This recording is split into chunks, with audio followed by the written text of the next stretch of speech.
महामना मालवीय जी भारतीय चिंतन की उदारता, भारतीय जीवन पद्धति की सहिष्णुता, भारतीय राजनैतिक, आर्थिक, बौद्धिक एवं सांस्कृतिक संघर्ष की समुज्ज्वलता के मूर्तिमान प्रतीक हैं। उनकी अमर कृति काशी हिंदू विश्वविद्यालय प्राच्य एवं पाश्चात्य, प्राचीन एवं आधुनिक समस्त विधाओं की राजधानी ही नहीं अपितु भारत की राष्ट्रीय चेतना एवं सांस्कृतिक पुनर्जागरण का भी प्रतीक रही है। काशी हिंदू विश्वविद्यालय भारतीय स्वाधीनता संग्राम के युग में प्रेरणा एवं शक्ति के अजस्र स्रोत के रूप में भी अपनी भूमिका निभा चुका है। महामना मदन मोहन मालवीय जी, जिन्हें लोग सामान्यतः केवल महामना मालवीय के नाम से जानते हैं, मूर्धन्य राष्ट्रीय नेताओं में अग्रणी थे। जितनी श्रद्धा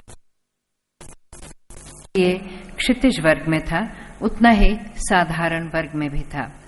आप देश की जनता के सर्वाधिक लोकप्रिय नेताओं में भी हैं। मालवीय जी की विद्वत्ता असाधारण थी और वे अत्यंत ही सुसंस्कृत व्यक्तित्व थे। विनम्रता एवं शालीनता उनमें कूट कूट कर भरी थी। वे अपने युग के सर्वश्रेष्ठ वक्ता थे।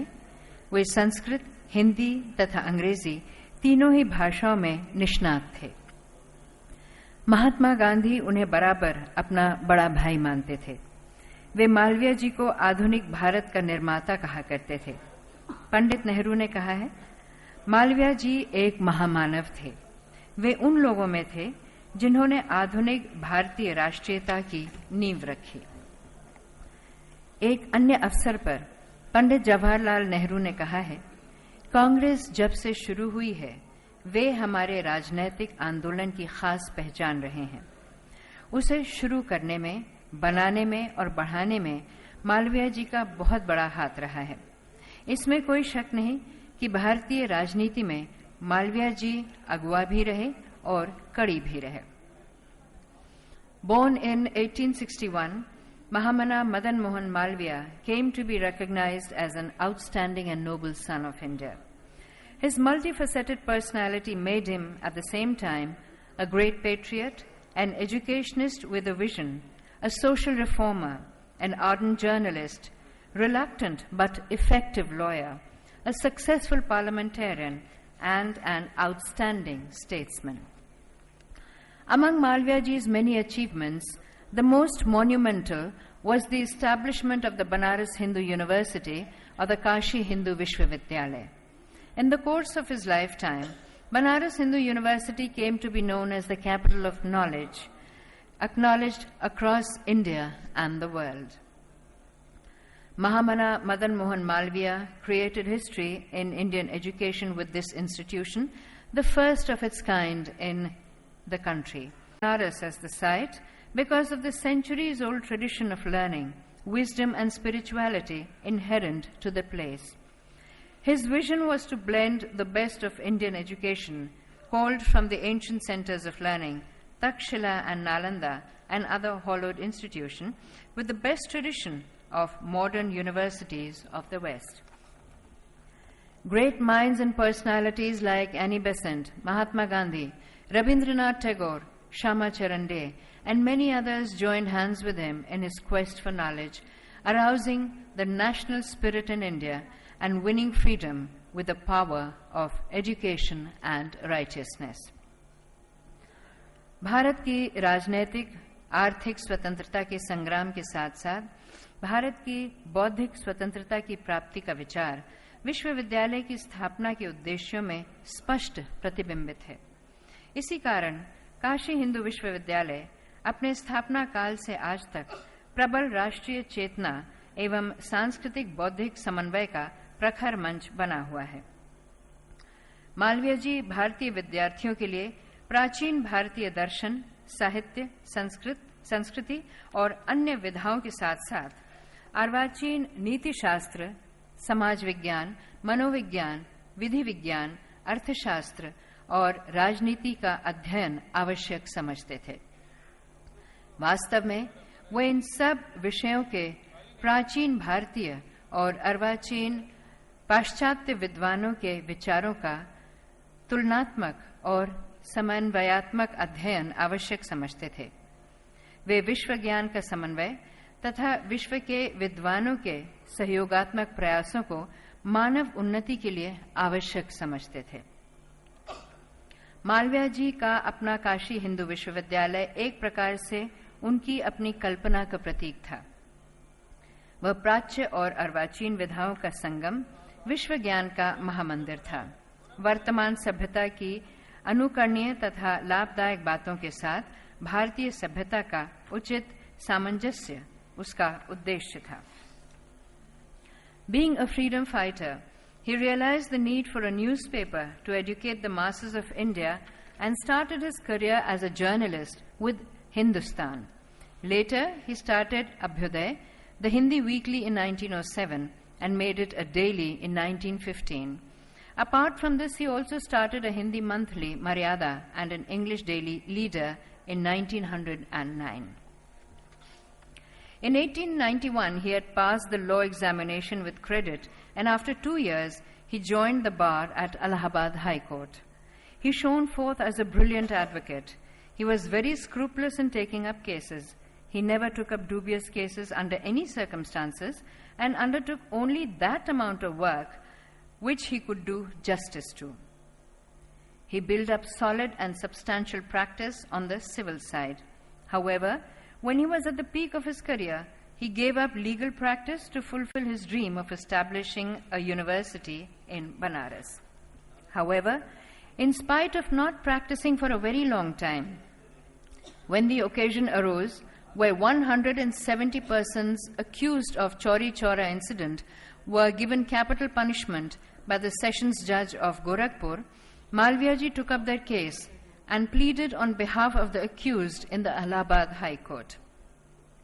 His brilliant arguments moved the Chief Justice so much that he rose from his seat and addressed Malviya ji in these words: "The wonderful ability with which you have pleaded this case has earned you the gratitude of all the accused and their families, shall ever remain grateful to you for the same.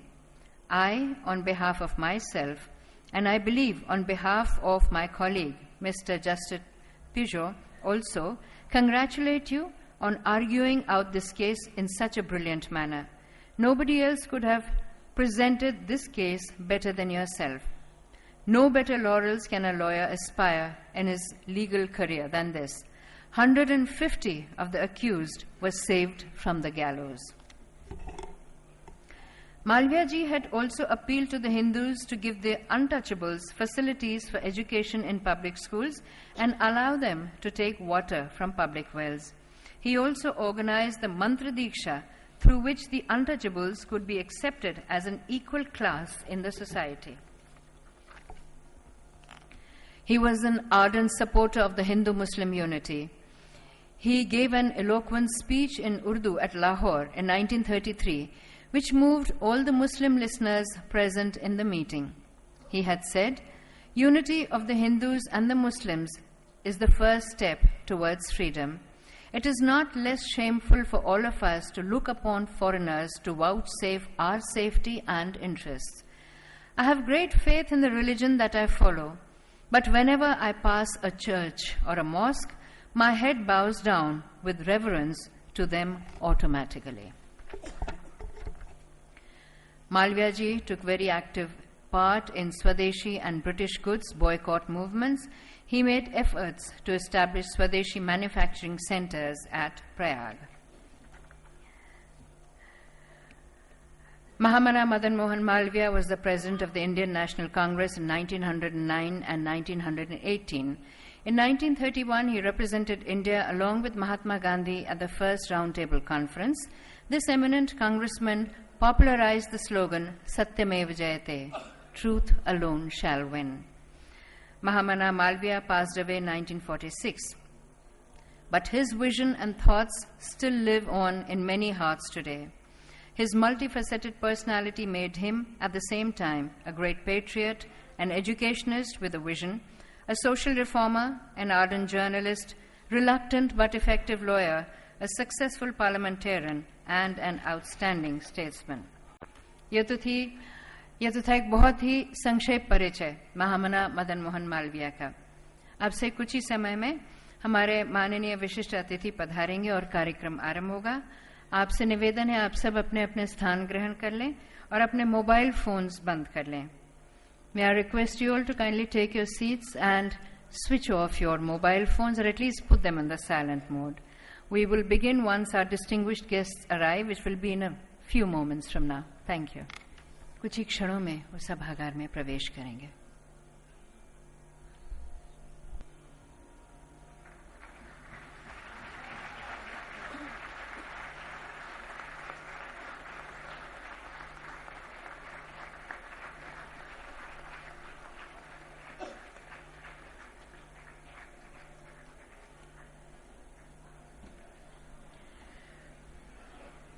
नमस्कार। भारत सरकार के संस्कृति मंत्रालय की ओर से महामना मदन मोहन मालवीय की 150वीं जन्मशती के उद्घाटन समारोह में हम आपका स्वागत करते हैं। हमारा सौभाग्य है कि इस अवसर पर हमारे बीच मुख्य अतिथि के रूप में उपस्थित हैं भारत के प्रधानमंत्री माननीय डॉक्टर मनमोहन सिंह। साथ ही मंच पर उपस्थित हैं सम्माननीय अतिथि Shrimati Sonia Gandhi, chairperson national advisory council and chairperson United progressive alliance, Shri Kapil Sibal, Honorable Minister for Communication and Information Technology and Honorable Minister, Ministry of Human Resource Development, Government of India, Kumari Selja, Honorable Minister for Culture and Minister for Housing and Urban Poverty Alleviation, Dr. Karan Singh, Chairman, National Implementation Committee, Chancellor, Banaras Hindu University, जो कि काशी हिंदू विश्वविद्यालय के नाम से भी जाना जाता है, तथा श्री जौहर सरकार, secretary culture, government of India. आज के इस कार्यक्रम का आरंभ हम राष्ट्रीय गीत वंदे मातरम से कर रहे हैं, जिसे प्रस्तुत कर रहे हैं काशी हिंदू विश्वविद्यालय के छात्र।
माननीय प्रधानमंत्री से निवेदन है कि आप कृपया दीप प्रज्वलित कर आज के इस कार्यक्रम का उद्घाटन करें।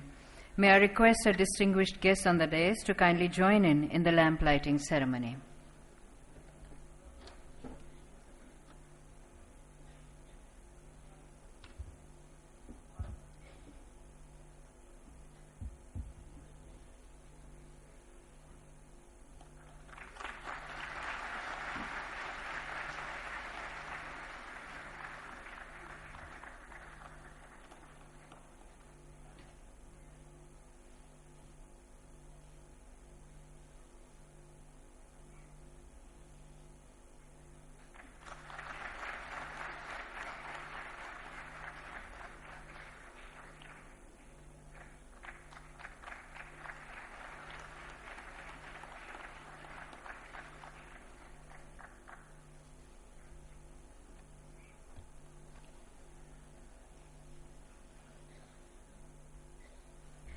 भारत सरकार की संस्कृति मंत्री तथा आवास एवं शहरी गरीब उन्मूलन मंत्री कुमारी शैलजा से निवेदन है कि आप कृपया माननीय प्रधानमंत्री, माननीय श्रीमती सोनिया गांधी तथा यहां उपस्थित सभी माननीय अतिथियों का स्वागत करते हुए 2 शब्द कहें। माननीय प्रधानमंत्री डॉक्टर मनमोहन सिंह जी, एनएसी और यूपीए अध्यक्षा माननीय श्रीमती सोनिया गांधी जी, माननीय डॉक्टर करण सिंह जी, मेरे कैबिनेट में साथी श्री कपिल सिब्बल जी,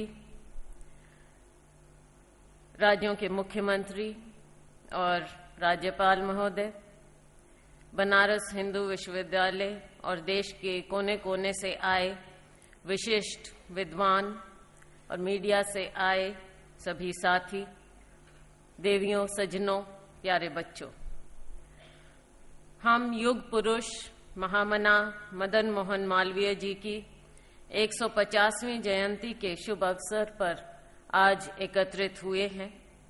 इस ऐतिहासिक अवसर पर मैं इस कार्यक्रम के मुख्य अतिथि माननीय प्रधानमंत्री डॉक्टर मनमोहन सिंह जी का हार्दिक स्वागत करती हूं।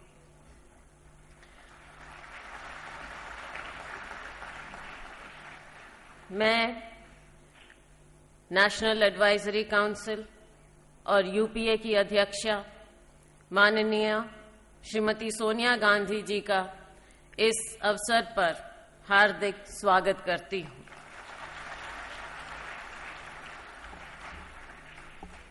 युग पुरुष इस धरती पर किसी विशेष कार्य के लिए अवतरित होते हैं और निष्काम भाव से कर्म करते हुए त्याग और क्षमा की सीख देकर चले जाते हैं। महामना को याद करते हुए यह बात हमारी जुबान पर आ जाती है। महामना मालवीय जी का जीवन देशभक्ति एवं ईमानदारी से परिपूर्ण था। उनका नेतृत्व बेमिसाल था। सभी जानते हैं कि उनका भारतीय परंपरा और संस्कृति में अटूट विश्वास था। उन्होंने बनारस हिंदू विश्वविद्यालय में एक ऐसी शिक्षा व्यवस्था स्थापित की जिसमें आधुनिक ज्ञान विज्ञान एवं तकनीकी शिक्षा के साथ साथ परंपरागत ज्ञान विज्ञान को भी बनाए रखा, जो हमें नालंदा और तक्षशिला की याद दिलाता है। महामना जी स्त्री शिक्षा के लिए और छुआछूत मिटाने के लिए विशेष रूप से चिंतित थे। इन सामाजिक बुराइयों को दूर करने के लिए उन्होंने सकारात्मक कार्य किया, जिसका परिणाम यह रहा कि बनारस हिंदू विश्वविद्यालय में उन्होंने महिला विश्वविद्यालय की स्थापना की। दलितों के उद्धार के लिए उन्हें मुफ्त शिक्षा, मुफ्त छात्रावास दिलाने में अनूठी पहल की। ऐसा उन्होंने ऐसे वक्त किया जब उन्हें कट्टरवादियों का जोरदार विरोध भी झेलना पड़ा, किंतु उन्होंने अपने मिशन को कभी कमजोर नहीं होने दिया। महामना जी ऐसे निस्वार्थी निष्काम कर्मयोगी थे कि काम वह स्वयं करते थे पर नाम दूसरों का आगे रखते थे। अदालती कामों के लिए हिंदी को स्वीकार कराने के संबंध में सारा पत्र व्यवहार वही करते थे पर नाम औरों का देते थे। हिंदू विश्वविद्यालय की सारी योजना उन्हीं की थी, लेकिन उन्होंने कभी श्रेय नहीं लिया। नेकी कर पानी में डाल, यह उनके जीवन का आदर्श था। यश की उन्हें चाह नहीं थी।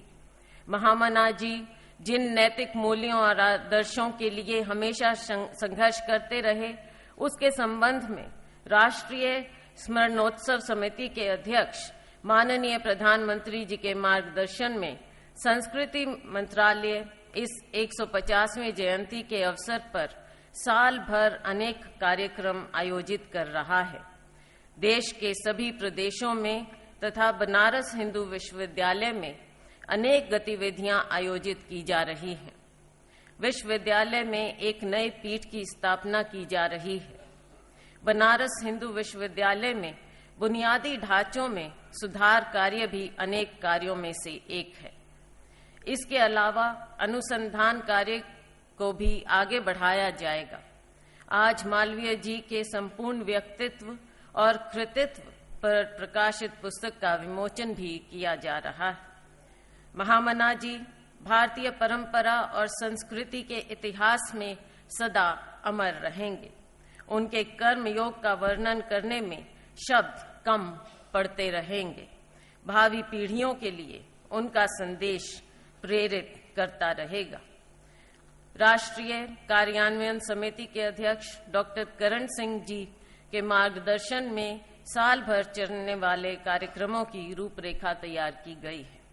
मेरे कैबिनेट साथी श्री कपिल सिब्बल जी ने व्यक्तिगत रुचि लेकर महामना पर एक डाक टिकट तैयार करवाया है, जिसे आज जारी किया जाएगा। अंत में मैं एक बार फिर आप सबका स्वागत करती हूं एवं समस्त देशवासियों को आश्वस्त करना चाहूंगी कि वर्ष भर चलने वाले इस समारोह को संस्कृति मंत्रालय पूरी निष्ठा से संचालित करेगा। बहुत बहुत धन्यवाद। जय Hind. Chairman national implementation committee, chancellor Kashi Hindu विश्वविद्यालय, प्रेसिडेंट आईसीसीआर तथा राज्यसभा सदस्य डॉक्टर करण सिंह से निवेदन है कि आप कृपया इस अवसर पर अपने विचार अभिव्यक्त करें। माननीय प्रधानमंत्री जी, माननीय सोनिया जी, श्री कपिल सिब्बल, कुमारी शैलजा, जौहर सरकार, उपस्थित महानुभाव, भाइयों बहनों और प्यारे बच्चों, 25 दिसंबर 1861 को 150 वर्ष पूर्व एक ऐसे व्यक्ति ने जन्म लिया जिसने अपने जीवन में देश और मानवता की असाधारण सेवा की। महामना पंडित मालवीय मालवीय लेखक, पत्रकार, वकील, सशक्त वक्ता, निडर समाज सेवक, महान राष्ट्रवादी और गूढ़ विचारक थे। स्वतंत्रता संग्राम में उन्होंने अग्रसर होकर भाग लिया और 4 बार कांग्रेस के अध्यक्ष रहे। गांधी जी उनका बड़ा आदर करते थे, उनको अपना बड़ा भाई कहते थे और जवाहरलाल जी ने अपने लेख में मालवीय जी की बहुत प्रशंसा की है। वो अनेक काम उन्होंने किए, लेकिन सबसे बड़ा जो भगीरथ प्रयास उनका था वो वाराणसी विश्वविद्यालय की स्थापना। वाराणसी हिंदू विश्वविद्यालय एक व्यक्ति के कौशल से, उनके दृढ़ निश्चय से और उनके अथक कार्य से संपन्न हुआ। ये पहली राष्ट्रीय यूनिवर्सिटी थी। इससे पहले अंग्रेजों ने यूनिवर्सिटी बनाई थी बड़े शहरों में, लेकिन एक राष्ट्रीय यूनिवर्सिटी जो अपने लोगों ने बनाई वो सबसे पहले बनारस हिंदू यूनिवर्सिटी थी। और आज भी आप वहां देखें,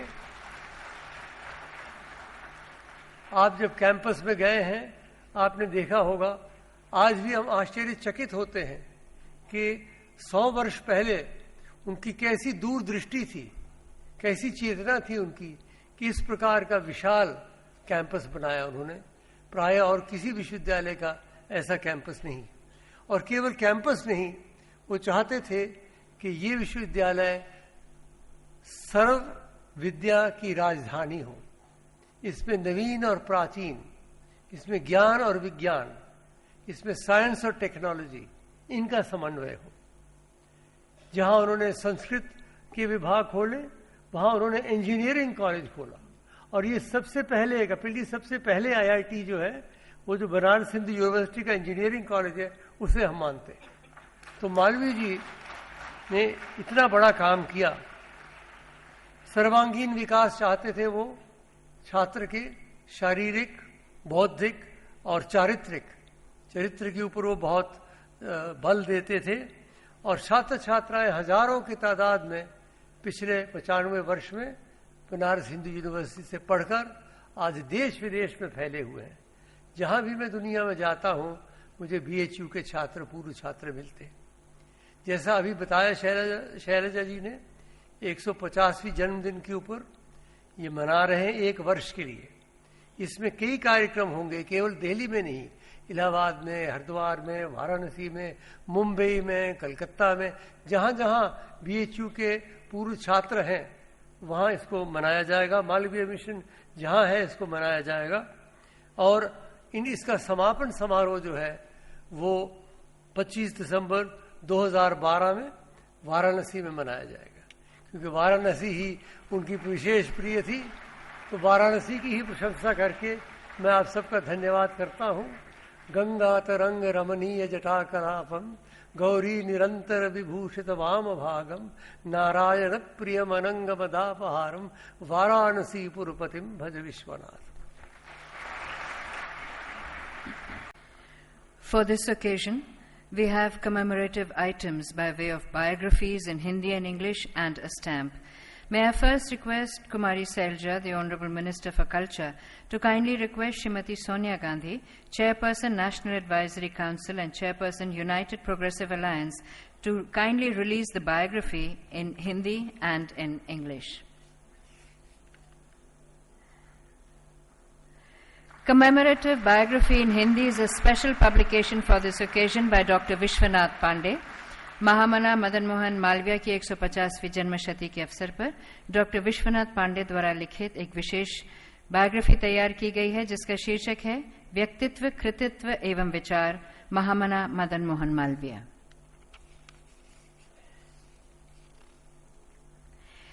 Commemorative biography in English is a visionary of modern India, Madan Mohan Malviya, by Dr. S.K. Maini, Dr. Vishwanath Pandey and Shri K. Chandramouli. It is published by Mahamana Malviya Trust, Bengaluru. May I now request Shri Kapil Sibal, Honorable Minister for Communication and Information Technology and Honorable Minister for Ministry of Human Resource Development, to kindly request the Honorable Prime Minister to release the commemorative stamp on Mahamana Madan Mohan Malviya.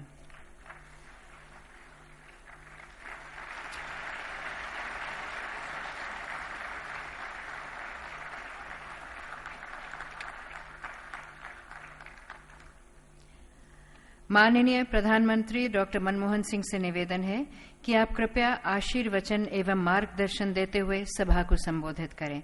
May I request the Honorable Prime Minister to kindly address the distinguished gathering.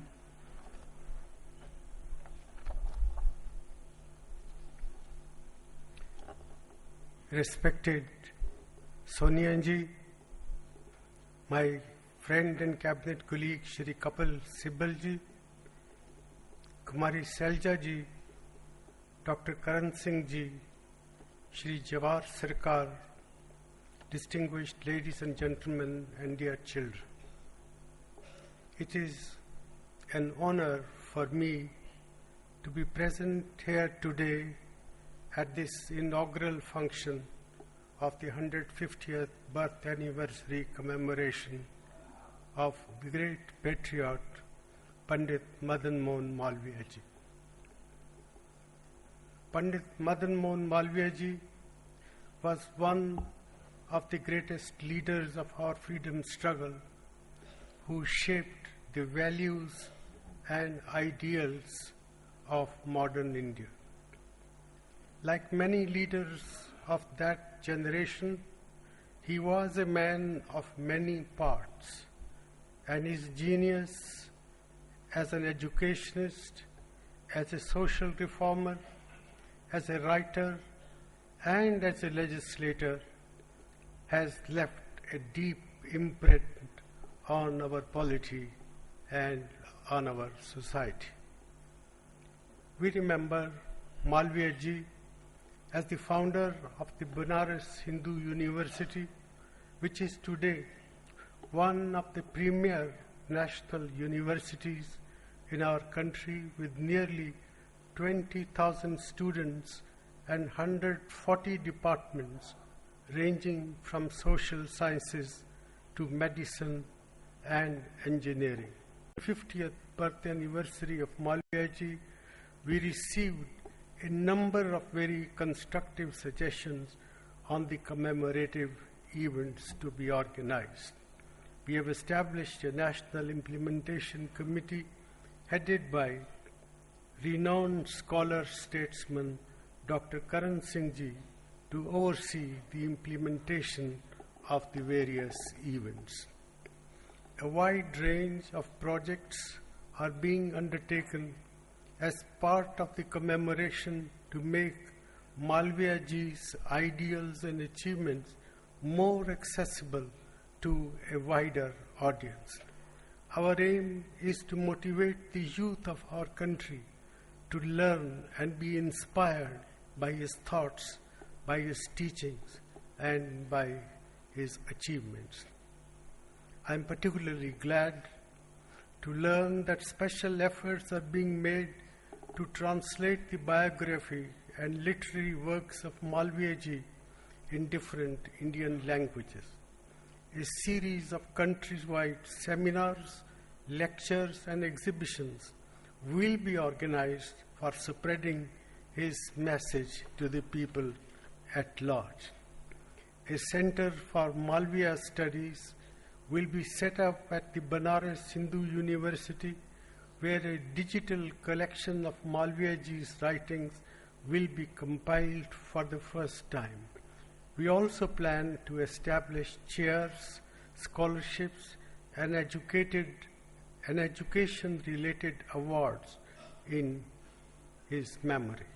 Ladies and gentlemen, I do hope commemorative events will capture the multifaceted genius of Pandit Madan Mohan Malviya and his versatile contributions to the making of history of modern India. He worked tirelessly to build the Indian National Congress, of which he was elected president 4 times. Malviya ji served for 14 years in the Imperial Legislative Council and later in the Central Legislative Assembly. He was a fiery orator and showed his oratorial skills and intellectual prowess in a 4.5 hour long speech in the Imperial Council against the Revolt Act. He was chairman of the Hindustan Times from 1924 to 1946, during which period a Hindi edition of the newspaper was also launched. Pandit Malviya ji campaigned to secure entry for Dalits to the Kala Ram temple on the day of the Rath Yatra.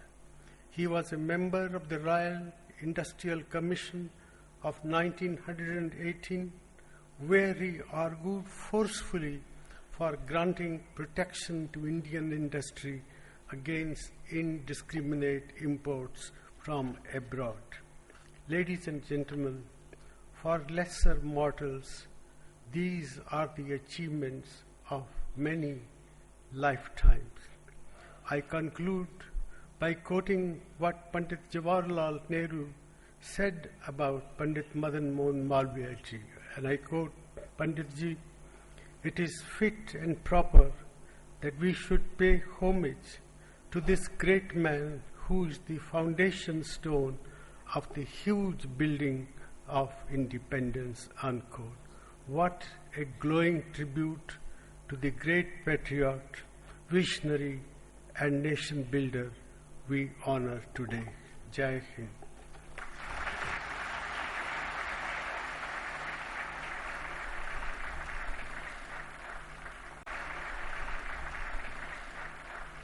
Bharat सरकार के संस्कृति मंत्रालय की ओर से हम मंच पर उपस्थित माननीय प्रधानमंत्री डॉक्टर मनमोहन सिंह, माननीय श्रीमती सोनिया गांधी तथा सभी महानुभावों को धन्यवाद देते हैं कि आपने हमारे कार्यक्रम के लिए अपना बहुमूल्य समय निकाला। हम सभागार में उपस्थित आप सबके आभारी हैं कि आपने अपनी उपस्थिति से हमारे कार्यक्रम को सफलता प्रदान की। आपसे निवेदन है कि मंच पर उपस्थित विशिष्ट अतिथियों के जाने तक आप कृपया अपने स्थानों तक ही रहें।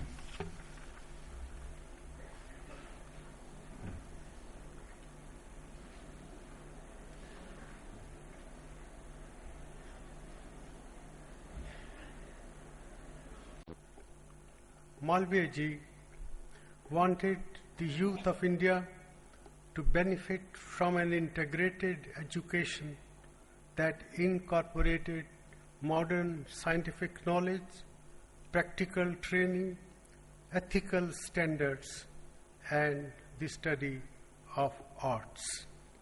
He wanted to blend the best of Indian learning with the modern scientific ideas of the West. I can do no better than to quote his message on the founding of the Banaras Hindu University, and I quote, he said, "India is not a country of the Hindus only. It's a country of the Muslims, the Christians, and the Parsis too.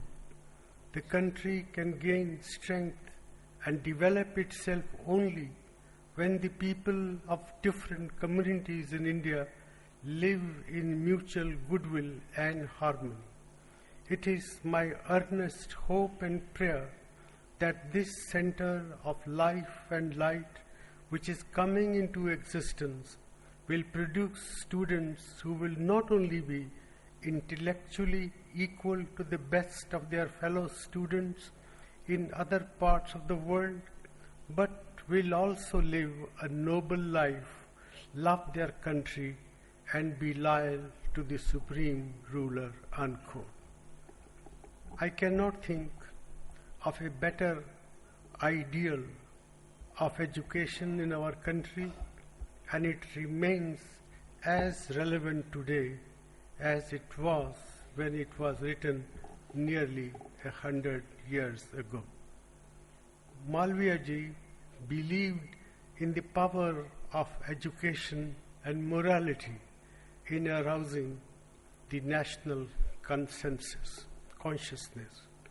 That was an era when a group of like-minded individuals who were men and women of unimpeachable integrity and intellectual giants in their own rights provided moral, intellectual, and political leadership of a rare quality to our country.